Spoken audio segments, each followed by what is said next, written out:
Hello दोस्तों, आज की इस वीडियो में आपका बहुत बहुत स्वागत है। दोस्तों, आज मैं बात करूंगा क्लास 10th की सिविक्स का एक चैप्टर है लोकतंत्र के परिणाम। इस चैप्टर को आपके साथ इस वीडियो में मैं डिस्कस करूंगा, इसलिए आप पूरा वीडियो बहुत ध्यान से देखिए। दोस्तों, बात करते हैं लोकतंत्र। लोकतंत्र क्या है? तो ये दो शब्द से बना, लोक प्लस तंत्र। लोक माने जनता और तंत्र मतलब शासन, यानी जनता का शासन ही लोकतंत्र कहा जाता है।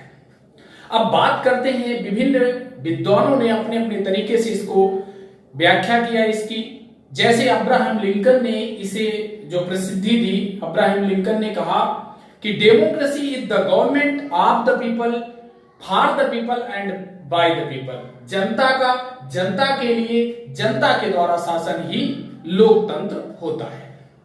तो इसमें क्या होता है कि जनता अपने बीच से ही अपने प्रतिनिधियों को चुनती है। उसके प्रतिनिधि जब चुन कर जाते हैं तो सरकार चलाते हैं। सरकार में जो व्यवस्थापिका है उसमें नियम कानूनों का निर्माण करते हैं। कार्यपालिका है, उन नियमों कानूनों को लागू करती है और न्यायपालिका नियमों कानूनों का उल्लंघन करने वाले को दंडित करती है। तो ये एक लोकतंत्र की यानी प्रजातंत्र की या डेमोक्रेसी की एक ये सामान्य सी इसकी विशेषता होती है कि जनता के बीच से ही प्रतिनिधि निकलते हैं और जनता पर शासन करते हैं। तो चलिए अब बात करते हैं दोस्तों, आगे कुछ पॉइंट हैं जैसे लोकतंत्र की विशेषता। मेन पॉइंट यहां पर मैंने लिया है। तो पहली विशेषता है समानता को बढ़ावा, यानी जनता के बीच में समानता को बढ़ावा मिलता है, लोकतंत्र रहता है। तो वहां पर विभिन्न जाति, धर्म, लिंग, संप्रदाय के लोग आते हैं, उनके बीच से चुन करके लोग आते हैं। तो वो लोगों की समानता की बात करते हैं। तो पहला पॉइंट आ जाता है समानता को बढ़ावा मिलता है, लोकतंत्र में समानता को बढ़ावा मिलता है। दूसरा पॉइंट है व्यक्ति की गरिमा को बढ़ावा। चूंकि जो व्यक्ति चुनकर आया है वह भी स्ट्रगल करता है, वह भी संघर्ष करता है और वो जानता है कि व्यक्ति की स्वतंत्रता होना चाहिए, व्यक्ति को शान के साथ जीने का अधिकार होना चाहिए। इन सब चीजों को जानता रहता है, इसलिए वो जनता के चुने हुए जो प्रतिनिधि होते हैं जनता की गरिमा को यानी व्यक्ति की गरिमा को कभी भी गरिमा पर ठेस नहीं आने देता है। तो ये लोकतंत्र की दूसरी विशेषता है। तीसरा पॉइंट, फैसलों में बेहतरी। आप देखते हैं डेमोक्रेसी में, जैसे आप इंडिया में बात करें तो लोकसभा, राज्यसभा, लोकसभा में भी जनता के प्रतिनिधि हैं, राज्यसभा में भी जनता के प्रतिनिधि हैं। तो जो नियम कानून बनते हैं उन पर विधिवत चर्चा होती है, खुलकर चर्चा होती है। तो जो फैसले होते हैं, सरकार जो फैसला लेती है, जनता के चुने हुए प्रतिनिधि सरकार में सम्मिलित रहते हैं। तो जो एक फैसला लिया जाता है वह एक बेहतर फैसला होता है और ये हो गई लोकतंत्र की तीसरी विशेषता। अगली, गलतियों को सुधारने का अवसर। अब जैसे आप देखते हैं कि जो जनता के बीच प्रतिनिधि जाते हैं, जनता के चुने हुए प्रतिनिधि सरकार में पार्टिसिपेट करते हैं, भाग लेते हैं, तो वो क्या करते हैं गलतियों में, जैसे एक लोकसभा से कोई विधेयक पारित होकर राज्यसभा में जाता है, तो अगर लोकसभा के द्वारा कुछ विधेयक में किसी प्रकार की कमी रह जाती है या कोई गलती होती है तो वो राज्यसभा में उसका पर्याप्त डिस्कशन हो जाता है और उस गलती को दूर करने का प्रयास किया जाता है। तो इसी तरह से प्रजातंत्र में जो संसद होती है या प्रजातांत्रिक जो संस्थाएं होती हैं उनमें क्या होता है कि गलतियों पर सुधारने का पर्याप्त समय मिलता है और उनको सुधारा जा सकता है। ये हो गई लोकतंत्र की चौथी विशेषता। दोस्तों, अगला है टकराव में कमी। चूंकि जो जनता के प्रतिनिधि होते हैं जनता के बीच से चुन कर आते हैं, एक जैसी सबकी समस्याएं होती हैं, उन समस्याओं पर सबकी सहमति लगभग एक जैसी होती है। अगर कोई टकराव होता भी है तो उसको बैठकर पर्याप्त बहस के द्वारा उसे सुलझा लिया जाता है। तो ये हो गई एक टकराव में कमी। ये कुछ विशेषताएं मैंने लोकतंत्र की बताया। दोस्तों, अगला है लोकतंत्र तानाशाही से बेहतर क्यों है? तानाशाही मतलब डिक्टेटरशिप, डिक्टेटरशिप मतलब एक व्यक्ति का शासन। जैसे हम कहें कोई सेनापति है, कोई राष्ट्र जैसे सेना का प्रमुख है और वो अपने शक्तियां अपने हाथ में ले लेता है। जैसे इसका बेस्ट एग्जांपल आप देखेंगे पाकिस्तान में जनरल परवेज मुशर्रफ, जो कि जनरल परवेज मुशर्रफ थे, जिन्होंने पूरी शक्ति को अपने हाथ में ले लिया और इसके बाद वहां की जितनी भी शक्तियां थी अपने हाथ में ले लिया और तानाशाह बन गया। तो दोस्तों ये क्या है कि लोकतंत्र तानाशाही से बेहतर कैसे है वो मैं आपको बताता हूं। जैसे स्वतंत्र व निष्पक्ष चुनाव, जो लोकतंत्र होता है वहां पर जो चुनाव होते हैं वो स्वतंत्र होते हैं और निष्पक्ष होते हैं। यानी कोई भी व्यक्ति देश की शासन व्यवस्था को चलाने में भागीदारी कर सकता है, उसमें उसके लिए चुनाव लड़ सकता है, और जो चुनाव होते हैं निष्पक्ष होते हैं। अब इसमें आप कहेंगे कि ऐसा बिल्कुल नहीं होता, कहीं कहीं धन बल बाहुबल देखने को मिलता है, तो ये अलग चीज हो जाती है कि कहीं पर बाहुबल कोई बहुत दबंग व्यक्ति है और वो चुनाव को प्रभावित कर रहा है, या रुपए पैसे बहुत धनवान व्यक्ति है वो पैसे बांट कर चुनाव को प्रभावित करता है, तो अलग चीज हो जाती है दोस्तों। लेकिन ये तो कहा ही जाता है कि चुनाव निष्पक्ष और स्वतंत्र चुनाव हुआ। अगला जो दोस्तों आता है नीति तथा निर्णयों पर खुली बहस। जो लोकतंत्र होता है उसमें कोई भी नीति होती है, कोई भी निर्णय होती है, जनता के प्रतिनिधि आपस में बैठ करके उस पर पूर्ण बहस करते हैं और उस बहस के बाद जो एक कंक्लूजन निकलता है उससे सभी जो सदस्य होते हैं वो सहमत होते हैं। तो अगला हो जाता है नीति तथा निर्णयों पर खुली बहस। अब जस्ट इसके अपोजिट अगर लोग तानाशाही में देखें, वहां पर किसी नीति और निर्णय पर एक व्यक्ति विशेष का दबदबा रहता है, कोई भी उसके खिलाफ बोल नहीं सकता। आप देखते हो चाइना इसका बेस्ट एग्जांपल इस समय दिख रहा है। वहां पर मीडिया को पूरी तरह से उसके अंडर में काम कर रही है, मीडिया भी उसके अंडर में काम कर रही है।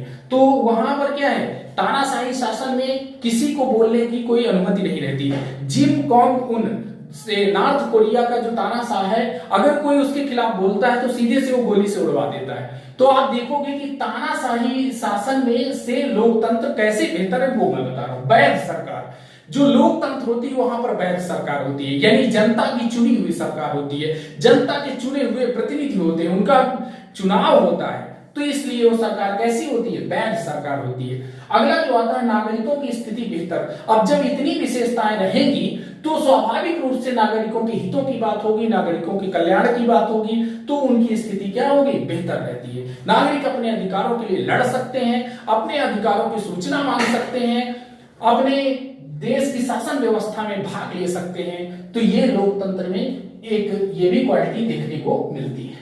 अच्छा दोस्तों, अगला जो बात है लोकतंत्र की कुछ कमियां भी देख लेते हैं। तो पहली कमी आती है निर्णय लेने में देरी। क्योंकि क्या होता है, जनता के प्रतिनिधि होते हैं और एक जो प्रक्रिया होती है बहुत ही प्रोसेस के बाद आगे बढ़ती है। तो क्या होता है, कोई भी निर्णय लेना है तो बहुत देरी होती है। जबकि तानाशाही शासन और कोई, जैसे तानाशाही शासन को ले ले तो वहां पर एक व्यक्ति है जो निर्णय दे देगा, तुरंत उसका निर्णय हो जाएगा। लोकतंत्र में निर्णय लेने में देरी होती है, ये इसकी कमी है। ज्यादा खर्चीला होता है। आप देखते हो प्रति 4 साल बाद या 5 साल बाद चुनाव होते हैं, उन चुनाव में ढेर सारा खर्च होता है, पैसा बहुत ज्यादा खर्च होता है। इसलिए क्या है, ये लोकतंत्र एक ज्यादा खर्चीली हो जाती है। जबकि राजतंत्र हो चाहे वो तानाशाही तंत्र हो, इनमें खर्च नहीं होता है, इनमें चुनाव पर खर्च, फजूल खर्च नहीं होता है। तो यहाँ पर क्या होता है, ये ज्यादा खर्चीली व्यवस्था है। प्रति 5 वर्ष बाद ढेर सारा पैसा प्रतिनिधियों के द्वारा, जो जनता के प्रतिनिधि होते हैं, आपस में अपना प्रचार प्रसार करने के लिए पैसा खर्च करते हैं। तो ये क्या है, ज्यादा खर्चीली व्यवस्था है। भ्रष्टाचार प्रत्येक स्तर पर आप देखते हो कि जैसे राजतंत्र हो गया या तानाशाही तंत्र हो गया तो एक ही व्यक्ति पैसा खाएगा। यहाँ पर क्या है, एक सिस्टम होता है, एक स्टेप होते हैं, हर स्टेप पर आपको भ्रष्टाचार प्रत्येक स्तर पर देखने को मिलता है। हर व्यक्ति कुछ ना कुछ कमाना चाहता है और इसलिए यहाँ पर क्या है, भ्रष्टाचार प्रत्येक स्तर पर देखने को मिलता है। अगला जो आता है धन बल व बाहुबल का दबदबा रहता है। ये डिस्कस मैंने कर लिया कि जैसे ही चुनाव आते हैं तो धन बांट कर, पैसा दे करके या डरा कर, धमका कर अपने पक्ष में जनमत को करने की कोशिश करते हैं प्रतिनिधि। तो ये देखने को मिलता है, ये इसकी कमी है। दोस्तों अब बात करता हूं लोकतंत्र के परिणाम। अब लोकतंत्र के परिणाम कौन कौन से हैं उनके बारे में बात करूंगा, उस परिणाम क्या होता है उसके बारे में डिस्कस करूंगा। तो लोकतंत्र के पहले आता है राजनैतिक। राजनैतिक में क्या आएगा, जिम्मेदार सरकार होना चाहिए। जो लोकतंत्र में राजनीतिक प्रभाव जो दिखेगा उसमें जिम्मेदार सरकार होना चाहिए, कि जनता के प्रति उसकी जिम्मेदारी होना चाहिए। और दूसरी बात आती है जवाबदेह सरकार। जनता के प्रति सरकार की जवाबदेही भी होना चाहिए और वैध सरकार होना चाहिए।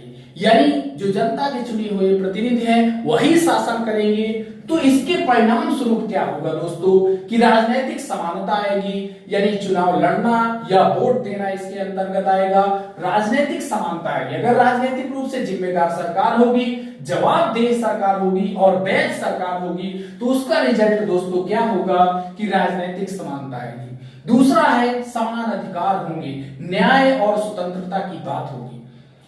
और इसके बाद स्वतंत्र तथा निष्पक्ष चुनाव होंगे। जब सरकार कैसी होगी, जब सरकार इस तरह की होगी तो क्या होगा, स्वतंत्र व निष्पक्ष चुनाव होंगे। नीति निर्णयों में खुली बहस फिर होगी, जो भी नियम कानून बनेंगे उनमें क्या होगी, खुली बहस होगी। अब क्या है, अगर वैध सरकार नहीं है, तानाशाही सरकार है, तो कोई भी व्यक्ति कुछ बोलेगा उसको मार दिया जाएगा। तू बोलेगा क्यों, वो नहीं बोलेगा।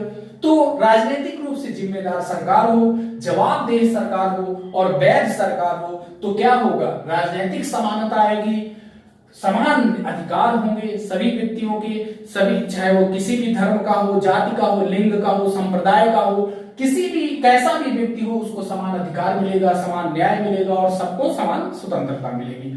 स्वतंत्र व निष्पक्ष चुनाव होगा, नीति निर्णयों पर खुली बहस होगी, प्रत्येक व्यक्ति को बोलने का अधिकार होगा, तो नीति निर्णयों पर खुली बहस होगी। और अगला बहुमत का निर्णय, यानी जो बहुमत होगा, जनमत के आधार पर बहुमत होगा, जो जिसके पक्ष में ज्यादा मत होगा उसी वही निर्णय हो जाएगा। बात करते हैं आर्थिक क्षेत्र में, जब क्या करेगा, लोकतंत्र में जब आर्थिक क्षेत्र में आर्थिक समृद्धि और विकास होगा, सरकार का काम है कि आर्थिक समृद्धि और विकास करे, गरीबी और असमानता में कमी लाए, तो इसका परिणाम दोस्तों क्या होगा कि जन कल्याण और सामाजिक आर्थिक समानता आएगी, जन कल्याणकारी बातें होंगी, जन कल्याण के लिए विभिन्न प्रकार की योजनाएं चलाई जाएंगी और सामाजिक आर्थिक समानता आएगी।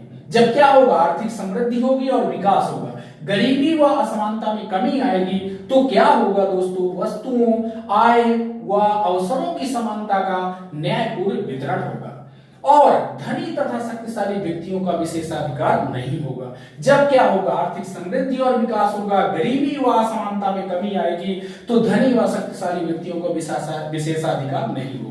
क्योंकि धनी और शक्तिशाली व्यक्ति है तो अपने पक्ष में आर्थिक संसाधनों को करने की कोशिश करता है, लेकिन क्या होगा, गरीबी और असमानता में जब सरकार कमी लाएगी तो क्या होगा, धनी व शक्तिशाली व्यक्तियों का विशेषाधिकार खत्म हो जाएगा धीरे धीरे। अब सामाजिक क्षेत्र की अगर बात करें तो सामाजिक विविधता में सामंजस्य, सरकार क्या करेगी, सामाजिक विविधता में सामंजस्य होगा, यानी लोकतंत्र है तो लोकतंत्र के द्वारा क्या होगा, सामाजिक विविधता में सामंजस्य स्थापित होगा और इसके बाद सद्भावनापूर्ण जीवन होगा। और दोस्तों जब सामाजिक विविधता में समान सामंजस्य होगा और सद्भावनापूर्ण जीवन होगा, तो उसका परिणाम दोस्तों ये होगा कि व्यक्ति की गरिमा की रक्षा होगी, व्यक्ति की जो इज्जत है, व्यक्ति की जो गरिमा है, ईगो है, उस व्यक्ति की गरिमा की रक्षा होगी और नागरिकों के बीच में समानता आएगी। एक और आता है, कमजोर वर्गों को समानता का अधिकार भी प्राप्त होगा दोस्तों। और लास्ट में जब इतना सब कुछ हो जाएगा तो सामाजिक रूप से सभी व्यक्ति, सभी स्त्री पुरुष, विभिन्न प्रकार के जाति धर्म लिंग संप्रदाय के लोग क्या होंगे, सामाजिक रूप से सभी लोग समान होंगे और एक अच्छे समाज की, एक अच्छे राज्य की कल्पना होगी। इसीलिए दोस्तों क्या है, लोकतंत्र सभी तंत्रों से, सभी शासन व्यवस्था से सर्वश्रेष्ठ है, क्योंकि इसमें जनता की बात हो रही है, जनता के अधिकारों, उनके कर्तव्यों, सब कुछ क्या रहता है, स्पष्ट क्लियर रहता है लोकतंत्र में। तो इसलिए भविष्य आने वाले समय में जो लोकतंत्र का भविष्य है ये आगे प्रोग्रेसिव है, आगे हमेशा बढ़ता रहेगा। दुनिया में अगर बात करें तो 100 से भी अधिक कंट्री ऐसे हैं, देश ऐसे हैं जिन्होंने लोकतंत्र को फॉलो किया। बात करें इंडिया की तो सबसे बड़ा लोकतंत्र, विश्व में सबसे बड़ा लोकतंत्र हमारा देश भारत है और भारत में जो लोकतांत्रिक प्रणाली है वो भी आज काफी प्रबल हो रही है। तो चलिए आज बस इतना ही, इस वीडियो में मिलते हैं अगले वीडियो में।